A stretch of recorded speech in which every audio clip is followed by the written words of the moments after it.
Muy bien, vamos a continuar con el temario, avanzando en esta oportunidad la segunda parte del primer tema, lesión y adaptación celular.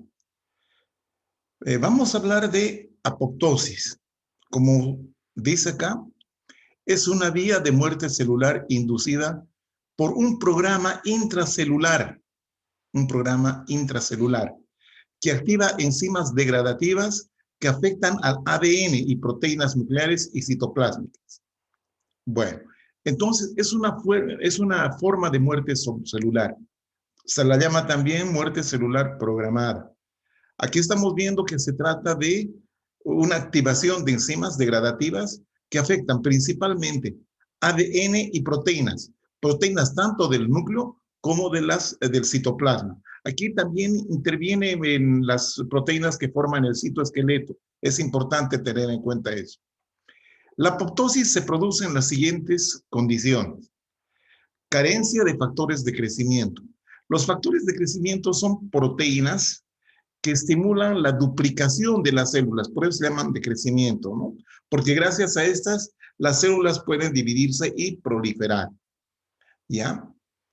Otra condición sería daño al ADN, puede ser por radiación, por afectación de alguna situación de mutaciones, infecciones por virus, etcétera, ¿no es cierto?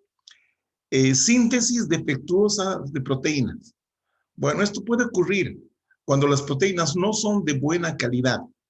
Entonces, esas células que no están fabricando proteínas de buena calidad son detectadas inmediatamente y entonces esas células tienen que ser eliminadas mediante la apoptosis.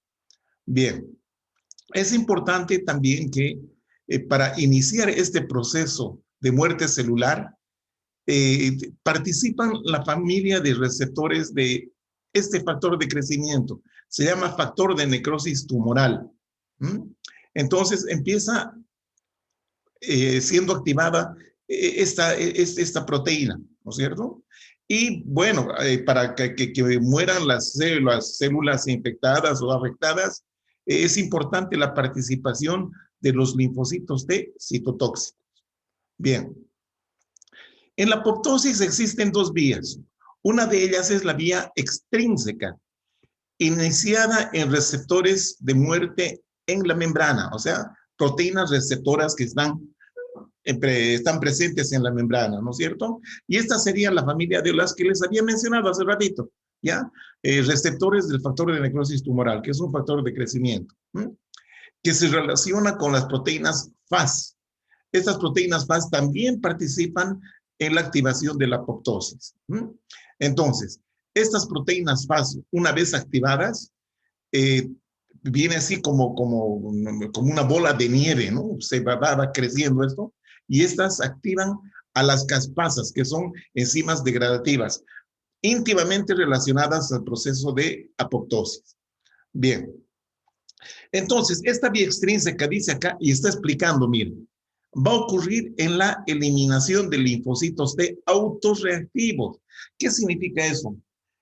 Significa que nuestro sistema inmunitario convive con nuestro sistema, conviven, se llevan bien, no hay un problema, digamos, de choque ni nada por el estilo.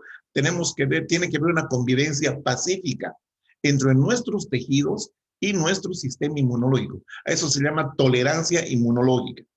Pero resulta que suele haber linfocitos T que reaccionan contra nuestros tejidos, atacan a nuestros propios tejidos y eso no está bien.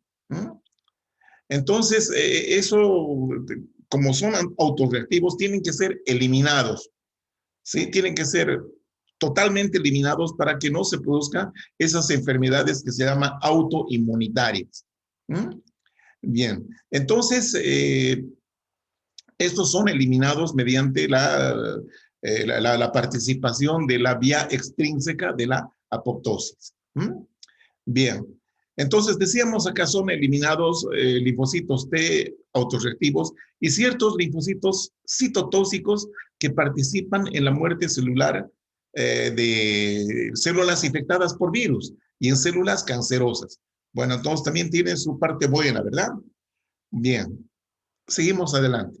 La vía intrínseca o mitocondrial es el principal mecanismo de apoptosis en mamíferos. Hay aumento de la permeabilidad de la membrana externa de la mitocondria y salida de moléculas proapoptóticas, o sea que favorecen la apoptosis. En este caso señala acá al citocromo C, ¿ya? Entonces, esta salida de moléculas proapoptóticas al citoplasma.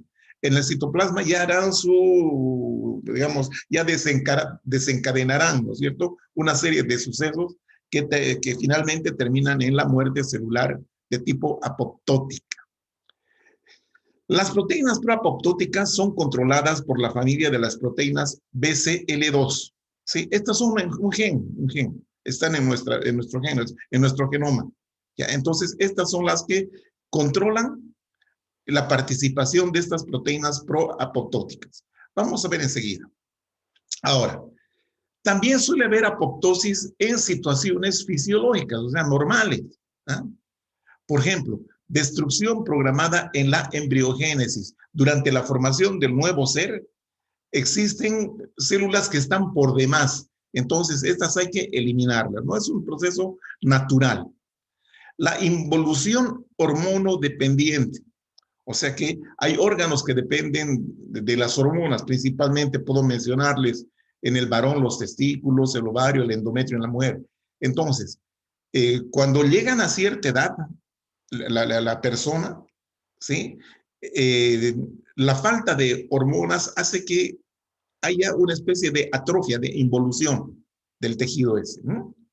Bueno, de lesión, eliminación, significa esto, de lesión celular en poblaciones celulares proliferantes. Esto ocurre en los tumores, en las neoplasias. Que proliferan sin control, entonces estas células que están descontroladas hay que eliminarlas.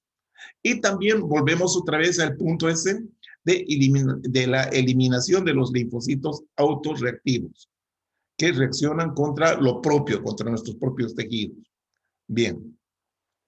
En situaciones patológicas, puede haber este mecanismo de apoptosis en casos de radiación.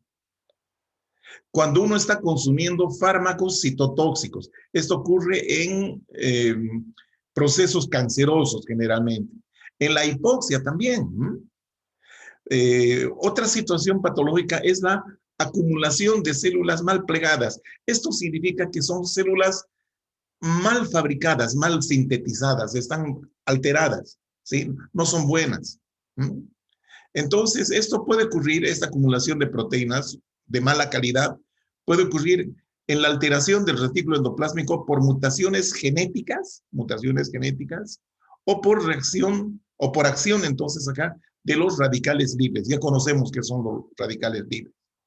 Infecciones víricas o virales, tumores, rechazo de trasplantes. Entonces, todo esto nos puede dar lugar a acumulación de células de mala calidad, obviamente porque la célula está fabricando mal, está alterada esa célula. Entonces, tiene que ser eliminada mediante la apoptosis.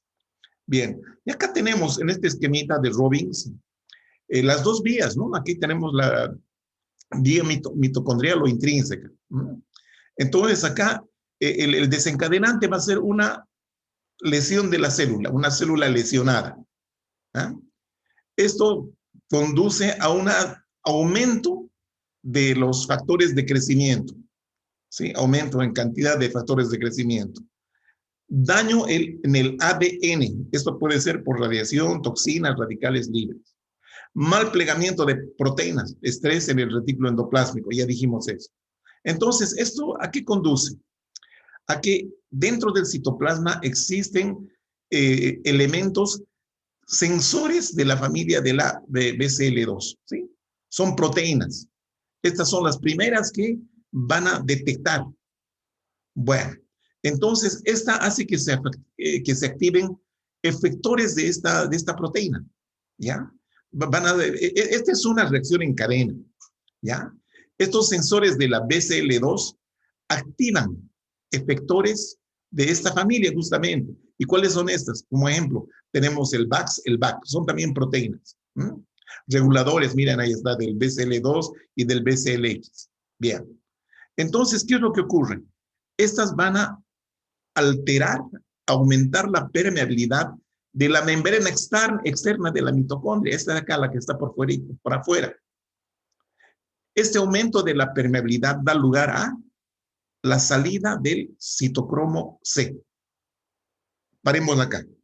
Por otro lado, también va a haber salidas de proteínas proapoptóticas. Bien, pero vamos por partes. ¿Qué pasa con el citocromo C? Activa a estas caspasas que están en reposo en este momento. Las caspasas son enzimas. Las llamamos a estas caspasas iniciadoras. Entonces, gracias al citocromo C, estas caspasas se convierten en ejecutoras, ya funcionan. Lo mismo que las proteínas proapoptóticas, por otra parte, también inducen a estas caspasas iniciadoras a que se activen, dando lugar a las caspasas ejecutoras. Y estas caspasas ejecutoras, ¿qué es lo que hacen? Activación de las endonucleases que van a producir fragmentación del ADN. Van a producir degradación del citoesqueleto, de las proteínas del citoesqueleto. ¿Sí? Entonces, esto va a dar lugar a la fragmentación de la célula. Ya acá se va a producir una condensación del ADN, de la cromatina. A eso se llama cariopignosis y después la fragmentación, cariorexis. ¿Ya? Entonces, esa es la historia de la vía intrínseca o mitocondrial. ¿Qué pasa con la vía extrínseca? Entonces, acá no se olvide, esta es la clave.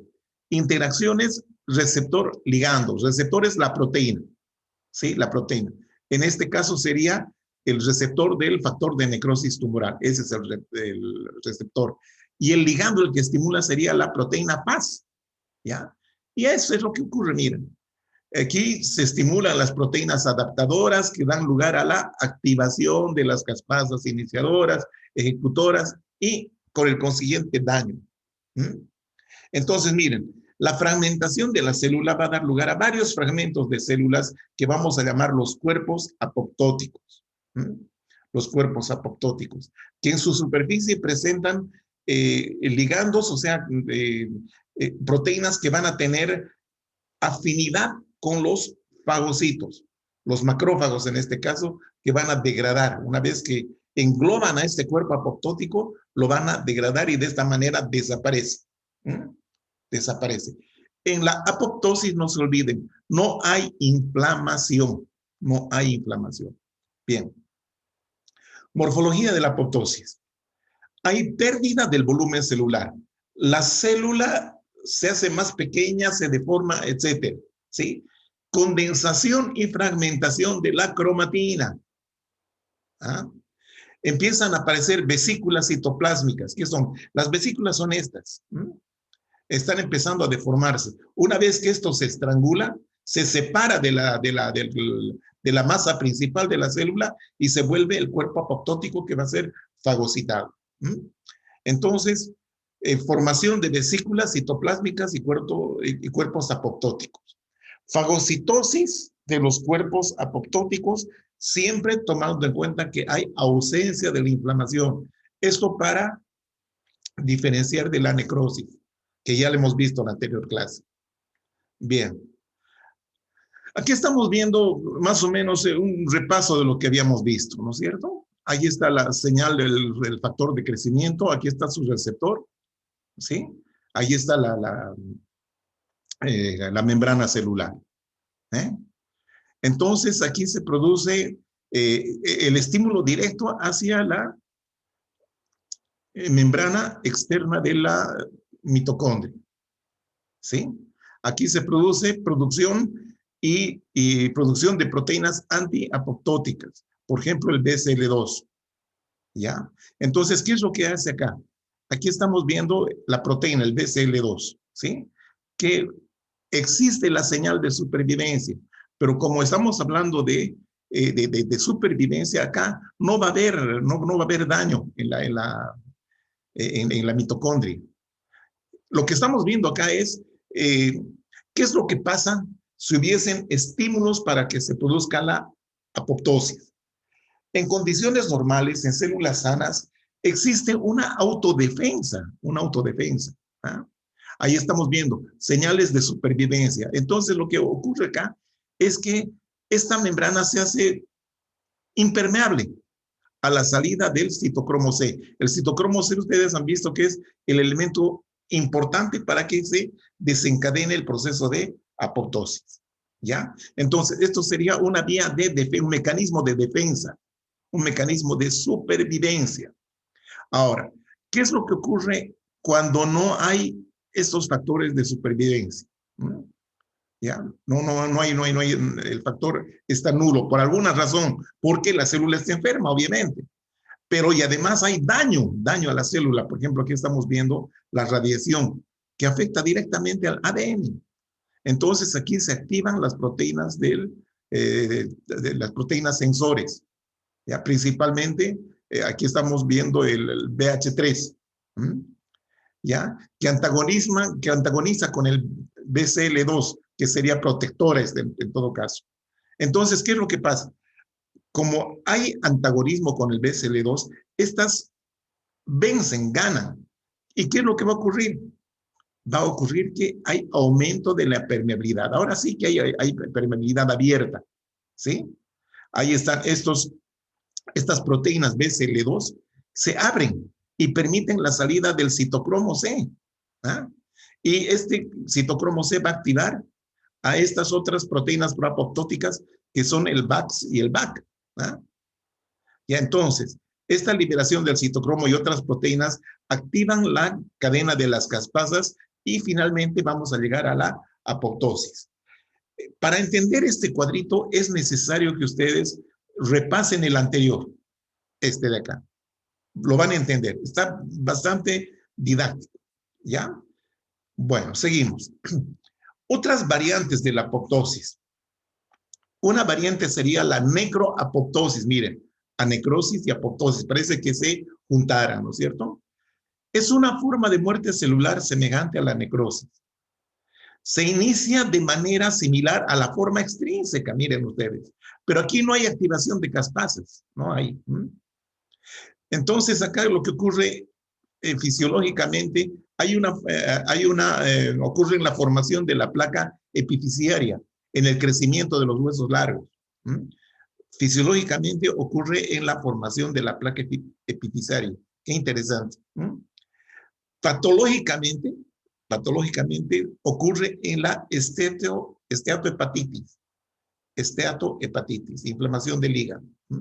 También en la pancreatitis aguda, lesiones por red perfusión, esto en el caso cuando ha habido un taponamiento de un vaso y luego ese tapón se ha disuelto y hay reperfusión. Entonces puede haber este proceso de necroapoptosis. Y lesiones neurodegenerativas, ¿cuál es el caso del Parkinson? ¿Sí? Entonces ocurre en forma patológica en estas condiciones. ¿Ya? En forma fisiológica ocurre en la formación de la placa epifisiaria durante el crecimiento de los huesos largos. Bien. La otra es la piroapoptosis, otra forma. Forma de muerte celular programada, ¿sí? Acompañada de fiebre. Acá porque se produce una sustancia que es la interleucina 1, ya que estimula la formación de fiebre. Este proceso se realiza en células infectadas por microbios. Existe activación de las caspasas. Aquí miren en la piroapoptosis hay activación de las caspasas que llevan a la muerte celular. O sea que en realidad, como es una infección microbiana, hay un componente inflamatorio, pero también el cuadro mismo o el patrón, digamos, de muerte va a ser tipo apoptótico, ¿ya? Pero acá no se olviden, la producción de interleucina 1, que es la que da lugar a que se produzca fiebre. Bien. Entonces, acá tenemos una comparación nuevamente entre la necrosis y la apoptosis. Hemos visto, aquí está la célula normal que puede ser pasible a una lesión reversible, que existe una serie de cambios en la célula, como por ejemplo formas de formación de figuras de mielina, edema del retículo endoplásmico, también de las mitocondrias, formación de vesículas, ¿por qué no? Pero esta puede recuperarse, ¿no es cierto? Por eso le llamamos lesión reversible. Ahora, si el daño persiste, entonces entramos en un cuadro, digamos, que es la lesión irreversible, que se traduce en la necrosis. Hay rotura, la membrana aumenta, hay activación de los sistemas enzimáticos intracelulares, bueno, que nos lleva a la muerte celular con inflamación, miren acá. En la apoptosis, la célula normal que ha sido, ya digamos, ha sido estimulada por una situación fisiológica o patológica, cualquiera que sea, entonces esta activa cualquiera de sus dos vías, dando lugar a la condensación de la cromatina, ¿ya? Lo que llama la pignosis, cariopignosis. Vesículas, formación de vesículas, formación de cuerpos apoptóticos, destrucción de la cromatina. La cromatina se degrada, se fragmenta, ¿no? Y aquí están participando los fagocitos, fagocitando, comiendo, ¿sí? A los cuerpos apoptóticos, que son restos de la célula que ha sido eliminada, ¿no? Acá no hay inflamación, no hay inflamación. Bien. Durante la lesión celular suelen ocurrir acumulaciones intracelulares dentro de la célula. En este proceso, ¿no?, de lucha de la célula que está siendo, digamos, alterada por alguna situación lesiva, ¿no? Entonces, estas acumulaciones pueden ser proteínas, lípidos o carbohidratos. ¿Ya? Entonces, ¿qué es lo que ocurre? ¿Por qué se acumula? Porque puede haber una eliminación inadecuada de una sustancia normal. Muchas células sintetizan proteínas para el uso del sistema, ¿no es cierto?, de la economía. Sí, sintetizan. O sintetizan lípidos o sintetizan carbohidratos. Cualquiera, no hay problema. O las tres también, ¿ya? Pero aquí puede ocurrir una situación que no hay una eliminación adecuada de estas sustancias, que son sustancias normales. Entonces, esto da lugar a la acumulación. Ahora, puede haber también acumulación de sustancias endógenas anómalas, como ser pigmentos, ¿no es cierto? El pigmento de la melanina, de la hemosiderina, en fin, ¿no? Acumulaciones de sustancias endógenas que están alteradas y que no pueden ser eliminadas. Bueno, ahí está. Ahora, también puede haber acumulación por la falta de la degradación de un metabolito, por carencia hereditaria de ciertas enzimas. ¿Ah? Entonces, estas proteínas, lípidos o carbohidratos sufren una situación de un metabolismo, ¿no es cierto?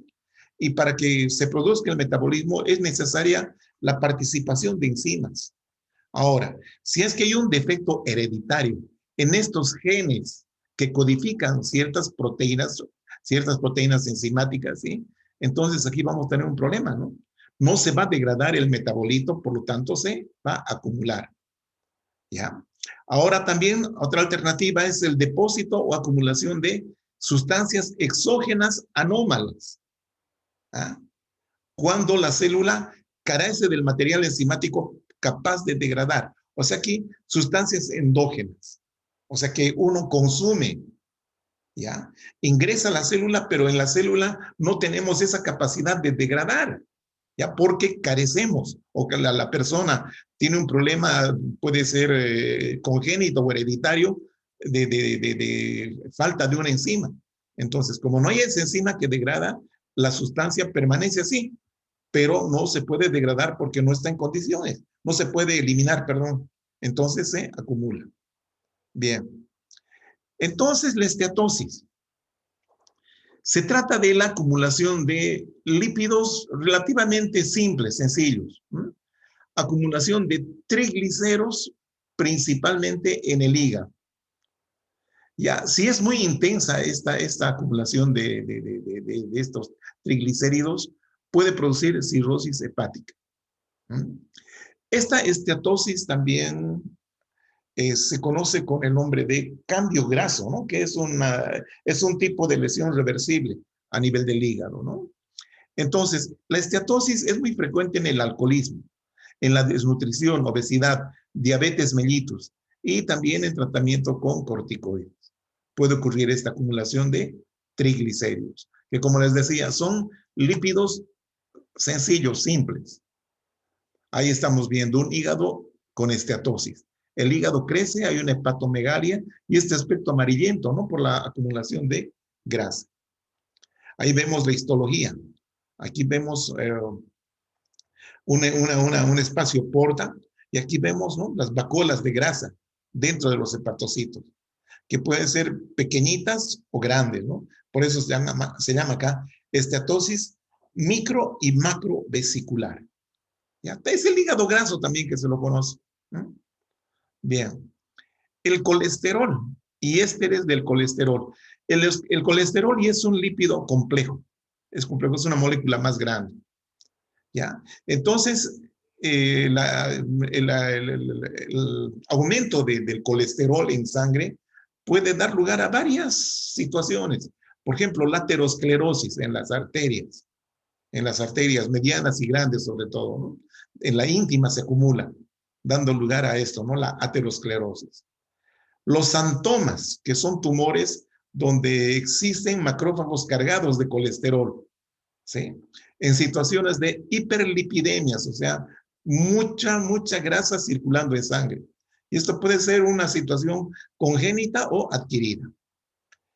La colesterolosis, acumulación en la lámina propia de la vesícula biliar. Son macrófagos cargados de colesterol que se tornan espumosos, ¿no? Y debajo del epitelio se acumulan, como unos polipitos, como pólipos se forman, ¿sí? Ahí en la vesícula biliar.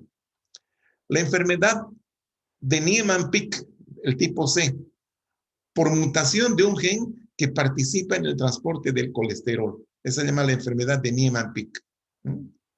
Hay una acumulación excesiva de colesterol, sobre todo a nivel del vaso, del hígado también, ¿por qué no? ¿Ya? Y bueno, donde generalmente esto ocurre a nivel de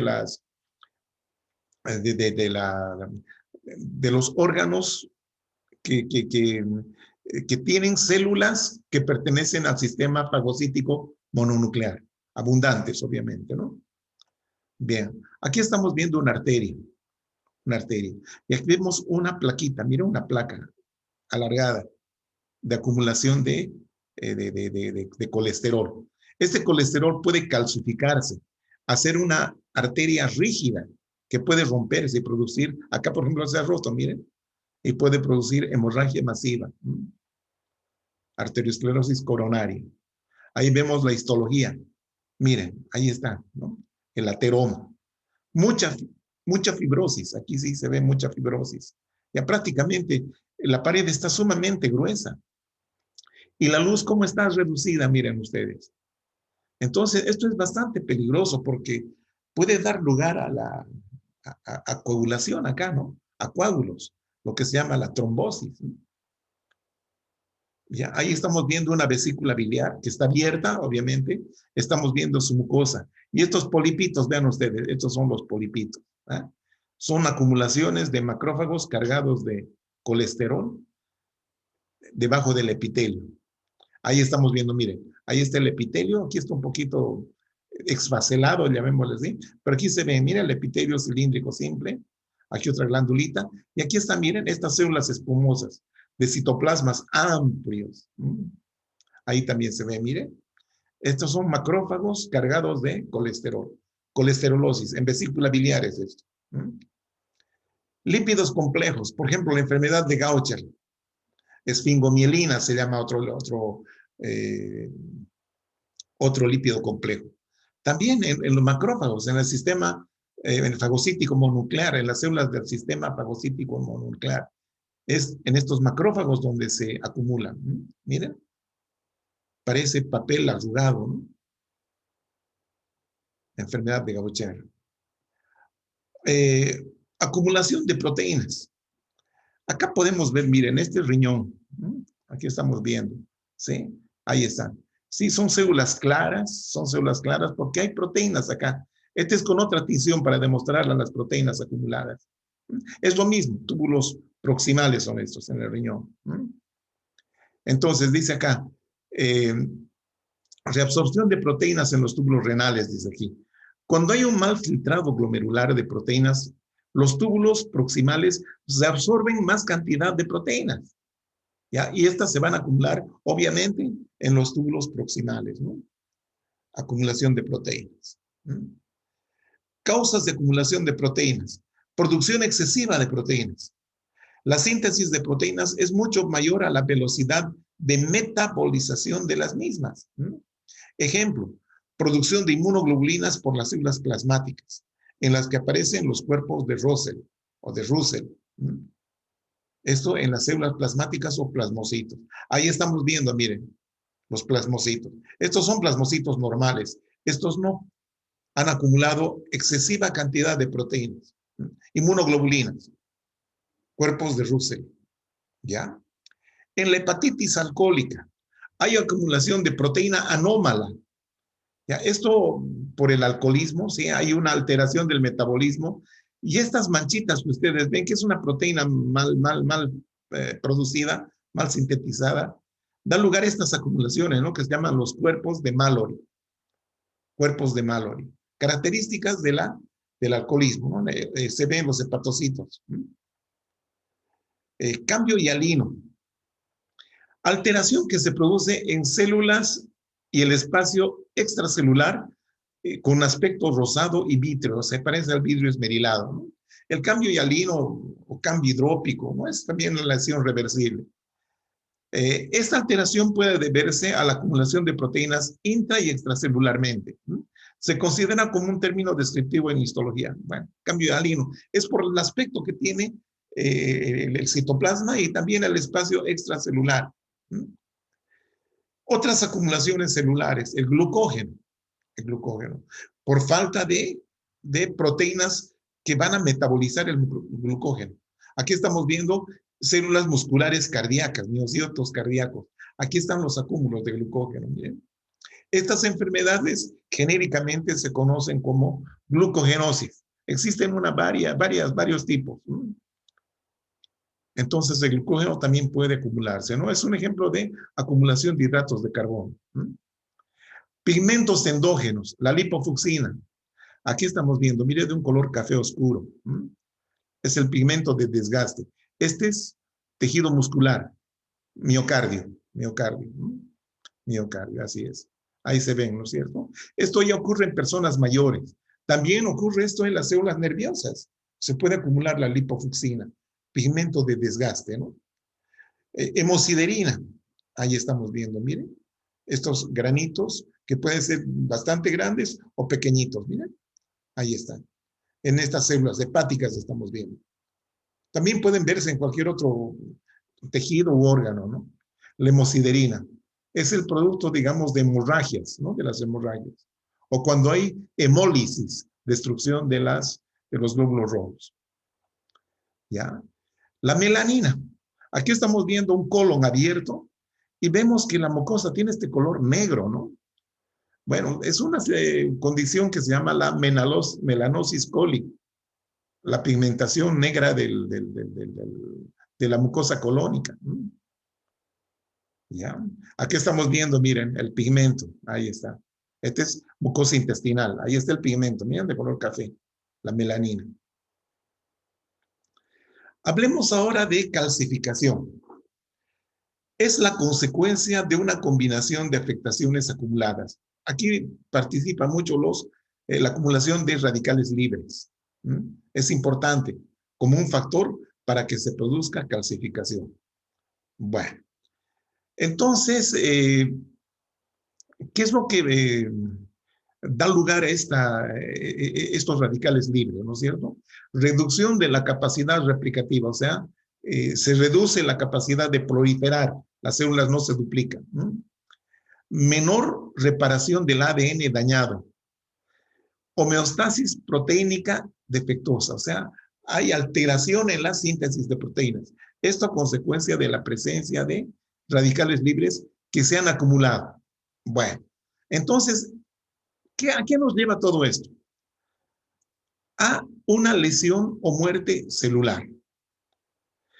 Como habíamos visto que cuando hay muerte celular, daño irreversible, hay ingreso del calcio, ya sea del espacio extracelular o bien de los sitios donde normalmente se almacena el calcio intracelular, vale decir, retículo endoplásmico liso en las células, también en los gránulos mitocondriales, ¿no? De las mitocondrias. Entonces, estas salen, ¿sí? Estas sales de calcio salen. ¿Y qué es lo que hacen? Activar los sistemas enzimáticos. Pero aparte de activar los sistemas enzimáticos, este calcio puede acumularse, dando lugar a la calcificación patológica. Calcificación patológica. Existen dos tipos de calcificación patológica, la distrófica y la metastásica. Esta es la más común, la distrófica. Se produce en tejidos muertos, necrosis. Aquí la calcemia, o sea, los valores de calcio circulante puede estar normal, dice acá. Esa es la distrófica. Se produce en tejidos muertos.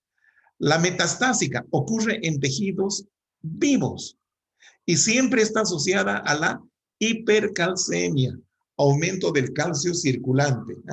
Entonces, este calcio circulante se deposita en tejidos vivos. Eso se llama calcificación metastásica.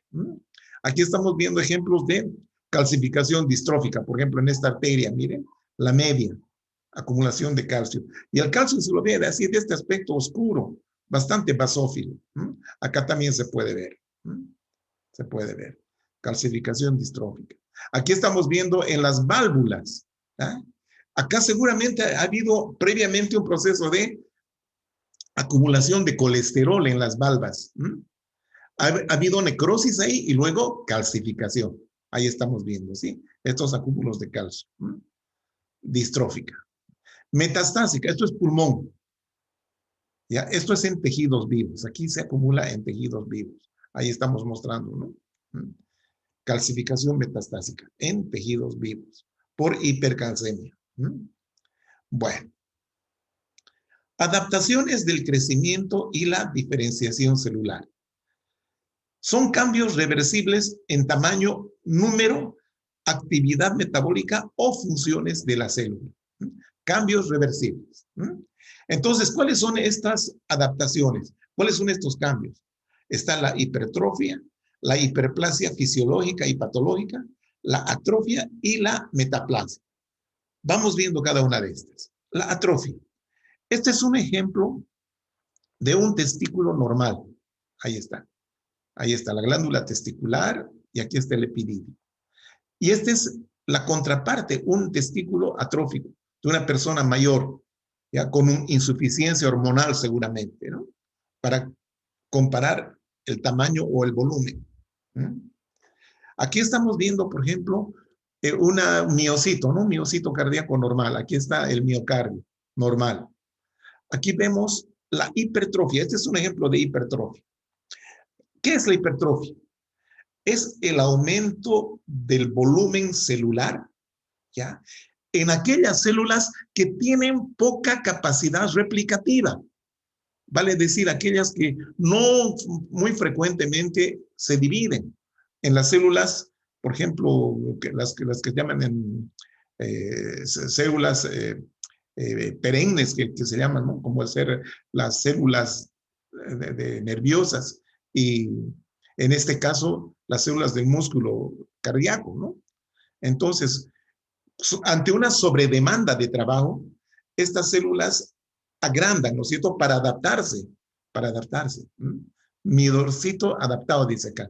Aquí ha ocurrido una hipertrofia. Ahora, comparen la masa muscular de este músculo hipertrofiado con este normal. Bueno, y aquí estamos viendo una situación de muerte celular por un infarto, miren acá, ya por falta de aporte sanguíneo. Ahí está. Entonces, miren a la célula. Muere. Bueno, aquí al principio suelen haber cambios reversibles, pero si la situación de la lesión continúa, bueno, fatalmente va a llegar a la muerte, ¿no? Y ahí estamos viendo en el caso, ¿no? De un taponamiento seguramente de una coronaria que dio lugar a la muerte de este sector de músculo. ¿Mm? Ahí vemos otra vez la hipertrofia, miren, la masa muscular. ¿Mm? Bien, la hiperplasia. La hiperplasia se lleva a cabo en aquellas células que sí tienen una buena capacidad replicativa. Vale decir el caso de las células glandulares, células epiteliales. Aquí estamos viendo, miren, el endometrio en este útero, miren. ¿Eh? Es una hiperplasia endometrial, seguramente debida a un hiperestrogenismo, ¿no? A un aumento en el aporte de la hormona feminizante. Y aquí estamos viendo una próstata masculina, miren, estos nódulos muy grandes. ¿Eh? El órgano ya de por sí está agrandado. Esta es la hiperplasia prostática. Hiperplasia prostática, hiperplasia endometrial, hiperplasia prostática, debido a un aumento de la aportación o del aporte hormonal. Ahora estamos viendo la metaplasia. La metaplasia. Redondeando un poquito lo anterior. Hipertrofia es el aumento del volumen celular, del volumen, de la masa celular, ¿ya? En células que tienen poca capacidad replicativa. La hiperplasia es el aumento en el número. Ahí sí no hay problema de replicación. Más bien que se producen células que tienen una buena replicación, como hemos dicho, las células epiteliales, ¿no? Esa es la hiperplasia. Ahora viene la metaplasia. Es el cambio del tipo de epitelio. Es un cambio maduro, obviamente, maduro, ¿sí? En células epiteliales en este caso, perdón, que ante el efecto de una situación nociva, de una lesión, ¿sí? Estas cambian de un epitelio que era casi cilíndrico simple, cambian para un epitelio estratificado plano, que es más resistente, que va a resistir más el ambiente y, digamos, el ambiente agresivo. En este caso puede ser el caso de una infección, en el caso del cuello uterino, en el caso del pulmón, en los bronquios. Afecta mucho el humo del tabaco, ¿no? Entonces ahí está la membrana basal, el epitelio normal, ¿sí? Aquí el epitelio cambiado. Ahí estamos viendo el corte, ¿no es cierto? Esto se llama la metaplasia escamosa, porque este es un epitelio escamoso, estratificado plano o escamoso, ¿ya? Bueno, ahí estamos viendo, este es un bronquio, ahí está el cartílago, ¿no es cierto? Vean, normalmente debería haber acá un epitelio respiratorio, ¿no? Cilíndrico, estratificado o pseudoestratificado, ciliado, pero acá no, es un epitelio escamoso, metaplasia escamosa. Esto ocurre mucho en gente que es muy habitual al tabaco, ¿no? Los grandes fumadores, ¿no? Metaplasia. Ahí estamos viendo, miren, las glandulitas, glándulas mucosas, esto es cuello uterino. Aquí han cambiado, miren, epitelio estratificado plano, metaplasia escamosa. Inflamación se ve por acá, ¿Mm? En la lámina propia, se ve inflamación, ¿ya? Bien. Existen también situaciones, por ejemplo, en el estómago, en que cuando hay demasiada acidez, algunas de las células se transforman en células caliciformes, miren ustedes. En el estómago no hay células caliciformes, pero sin embargo empiezan a aparecer. Eso se llama metaplasia intestinal. Puede también haber algunos tejidos, cambio del tipo de tejido, por ejemplo, un tejido blando en un tejido cartilaginoso u óseo, ¿no? Eso se llama metaplasia condroide o cartilaginosa, metaplasia ósea, en fin. Bueno, jóvenes, entonces hemos terminado nuestro primer tema. Ya la próxima semana les presentaré el siguiente tema, que es inflamación. Muy bien, cuídense.